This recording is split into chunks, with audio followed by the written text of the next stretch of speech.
அன்புக்குரிய இஸ்லாமிய உறவுகளே, இந்த உலகில் நாம் அனைவரும் அதிகம் அல்லாஹ்விற்கும் அல்லாஹ்வின் தூதருக்கும் அடுத்ததாக நேசிக்கக்கூடிய ஒரு உறவு இருக்குமாக இருந்தால் அது தாயாகத்தான் இருக்க முடியும். இந்த தாயை நீங்களும் உண்மையில் அதிகம் நேசிக்கக்கூடிய ஒருவராக இருந்தால் இந்த 2 நபிமொழியை மிக அவதானமாக உற்று நோக்கி பாருங்கள். ஒருமுறை நபிகள் நாயகம் ஸல்லல்லாஹு அலைஹி வஸல்லம் அவர்களிடத்தில் ஒரு மனிதர் வந்து, யா ரசூலல்லாஹ், மன் அஹக்குன் நாஸி பிஹுஸ்னி ஸஹாபதி, அல்லாஹ்வின் தூதர் அவர்களே, என் அழகிய நட்புக்கு மனிதர்களில் மிகவும் அதிகமான தகுதியானவர் யார் என்பதாக கேட்கின்றார். என்ன கேட்கின்றார்? என்னுடைய அழகிய நட்புக்கு இந்த உலகில் மிகவும் தகுதியானவர் யார் யா ரசூலல்லாஹ் என்று கேட்டபோது நபிகள் பெருமானார் ஸல்லல்லாஹு அலைஹி வஸல்லம் அவர்கள் அந்த மனிதருக்கு சொன்னார்கள், கால உம்முக், அது உன்னுடைய தாய் என்பதாக நபிகள் நாயகம் ஸல்லல்லாஹு அலைஹி வஸல்லம் சொன்னார்கள். சொன்னதற்கு பிறகு அந்த மனிதர், சும்மமன், பிறகு யார் யா ரசூலல்லாஹ்னு கேட்கிறாரு. பிறகு யார் யா ரசூலல்லாஹ், தாய்க்கு அடுத்ததாக நான் அதிகம் நட்பு பாராட்ட இந்த உலகில் தகுதியானவர் என்று கேட்டபோது நபிகள் நாயகம் ஸல்லல்லாஹு அலைஹி வஸல்லம் சொன்னார்கள், உம்முக், உன்னுடைய தாய் என்பதாக சொன்னார்கள். மீண்டும் அந்த நபர் அல்லாஹ்வின் தூதர் ஸல்லல்லாஹு அலைஹி வஸல்லம் அவர்களிடத்தில் கேட்கின்றார், சும்மமன், யா ரசூலல்லாஹ், அதற்கு பிறகு யார் என்பதாக 3வது தடவையும் நபிகள் நாயகம் ஸல்லல்லாஹு அலைஹி வஸல்லம் அவர்களிடத்தில் இந்த மனிதர் கேட்கின்றார்.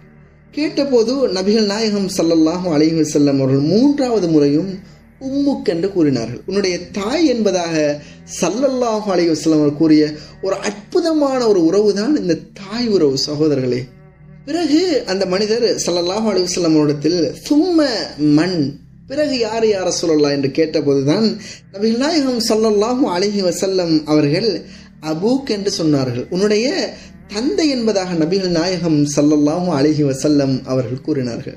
இஸ்லாம் 3 முறையும் உண்மையில் நட்பு பாராட்ட இந்த உலகில் தகுதியானவர் யார் என்றால் அது உன்னுடைய தாய் என்பதாகத்தான் இஸ்லாம் மீண்டும் சொல்லுகின்றது. எனவே கண்ணியமான இஸ்லாமிய உறவுகளே, தாய் தந்தையோடு அதிகம் சண்டை பிடிக்கக்கூடிய உறவுகளை, தாய் தந்தையோடு அதிகம் உறவு பாராட்டாமல் சின்ன விடயங்களுக்கெல்லாம் முரண்படக்கூடிய உறவுகளே, நாம் இந்த ஹதீஸை கொஞ்சம் சிந்தனை செய்து பார்க்க வேண்டும்.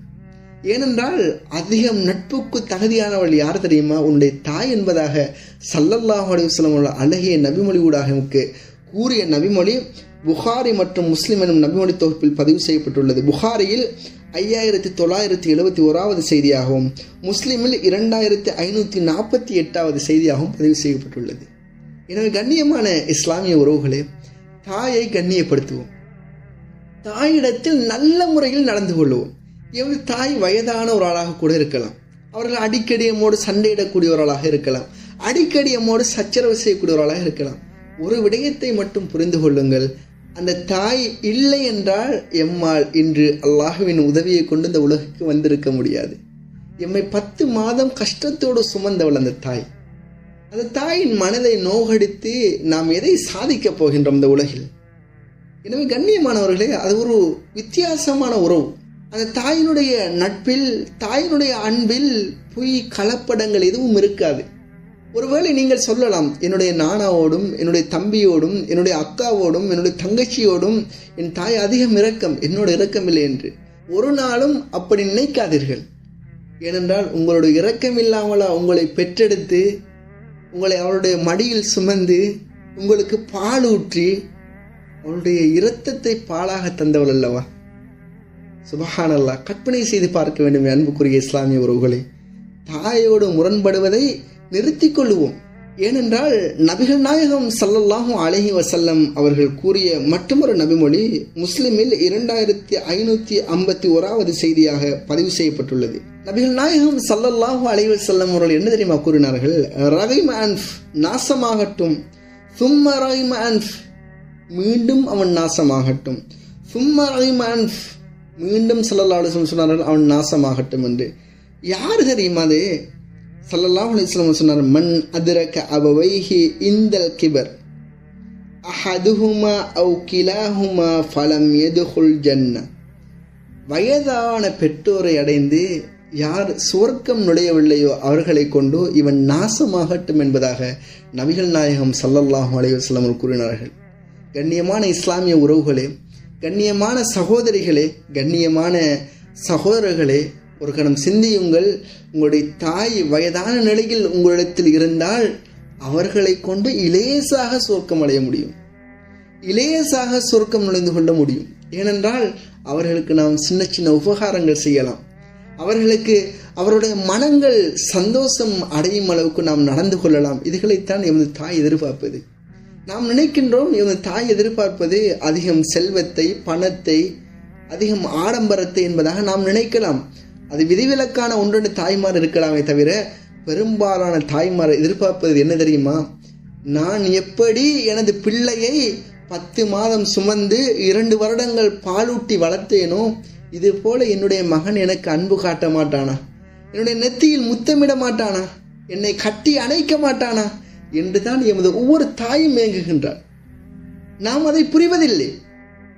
நாம் நினைக்கின்றோம் எனது தாய்க்கு நான் அதை செய்கின்றேன், இதை செய்கின்றேன், அப்படி செய்தேன், இப்படி செய்தேன், என் தாய் எனக்கு நன்றி கெட்டு நடக்கின்றாள் என்பதாக. நீதான் நன்றி கெட்டு நடக்கின்றாய் அன்பு தோழனே. உன்னுடைய தாய் உனக்கு நன்றி கெட்டு நடக்கவில்லை. உன் தாய் உன்னிடத்தில் எதிர்பார்ப்பது உன்னுடைய பொருளாதாரத்தை அல்ல, உன்னுடைய அன்பை மட்டுமே அந்த தாய் எதிர்பார்க்கின்றாள். வயதான தாய்மார்கள் எமது வீடுகளில் இருக்கலாம், வயதான பெற்றோர் எமது வீடுகளில் இருக்கலாம். அவர்களிடத்தில் 5-10 நிமிடங்கள் உங்களுடைய பேர பிள்ளைகள், உங்களுடைய ஏனைய சகோதரர்களை கதைத்து கொண்டு இருக்க சொல்லி பாருங்கள். அவருடைய முகத்தில் காணக்கூடிய சந்தோஷம் சுப்ஹானல்லாஹ் எண்ணி மாளாது, சொல்லி மாளாது, அந்த அளவிற்கு இருக்கும் சகோதரர்களே. எனவே கண்ணியமான இஸ்லாமிய உறவுகளே, அன்புக்கும் நட்புக்கும் பாராட்டப்பட வேண்டிய ஒரு உறவு என்றால் அது தாய் தான். கண்ணியமான இஸ்லாமிய சகோதர சகோதரிகளே, இந்த தாயை ஒரு காலமும் புறக்கணித்து விடாதீர்கள். எமது வாழ்க்கையில் நாம் நன்றாக இருக்க முடியாது. இந்த தாயை புறக்கணித்து விட்டு நாம் சொர்க்கம் நுழையலாம் என்பதாக ஒருபோதும் நினைத்து விடாதீர்கள். ஒரு கண்ணியமான, ஒரு அற்புதமான, ஒரு மிக மிக ஒரு உன்னதமான ஒரு உறவு இருக்குமாக இருந்தால் அது தாய் தான். கண்ணியமான இஸ்லாமிய உறவுகளை, ஏனென்றால் அல்லாஹ் அவனை வணங்குவதற்கும் அவனுடைய தூதருக்கு கட்டுப்படுவதற்கும் அடுத்ததாக ரப்புல் ஆலமீன் சொல்லுவது என்ன தெரியுமா? உங்களுடைய பெற்றோருக்கு உபகாரம் செய்யுங்கள், உங்களுடைய பெற்றோரோட நல்ல முறையில் நடந்து கொள்ளுங்கள் என்பதாகத்தான் அல்லாஹ் மீண்டும் மீண்டும் அல் குர்ஆனில் கூறிக்கொண்டு வருகின்றான். எனவே கண்ணியமான இஸ்லாமிய உறவுகளை, தாயினுடைய மனதை நோகடித்து விடாதீர்கள், தந்தையினுடைய மனதை நோகடித்து விடாதீர்கள். அவர்கள் எது செய்தாலும் நாம் சிறுவயதில் நாம் செய்யக்கூடிய அத்தனை விடயங்களையும் அந்த தாயும் தந்தையும் எப்படி ரசித்தார்களோ அது போன்று ஒரு முறை நீங்களும் ரசித்து பாருங்கள் இஸ்லாமிய உறவுகளே. அந்த தாயினுடைய மகத்துவமும் கண்ணியமும் புரியும். இந்த தாயும் தந்தையும் மரணித்த பிறகு நான் தாய்க்கு அது செய்யவில்லையே, இது செய்யவில்லையே என்று கவலைப்பட்டு சுக்குநூறாகுவதில் எந்த ஒரு அர்த்தமும் இல்லை இஸ்லாமிய உறவுகளே. இந்த தாயும் தந்தையும் இருக்கின்ற போது உங்களுடைய செல்வத்தை கொடுத்து அவர்களை மட்டம் தட்டி விடாமல் உங்களுடைய அன்பை கொடுத்து அவர்களை கண்ணியப்படுத்துங்கள் இஸ்லாமிய சகோதர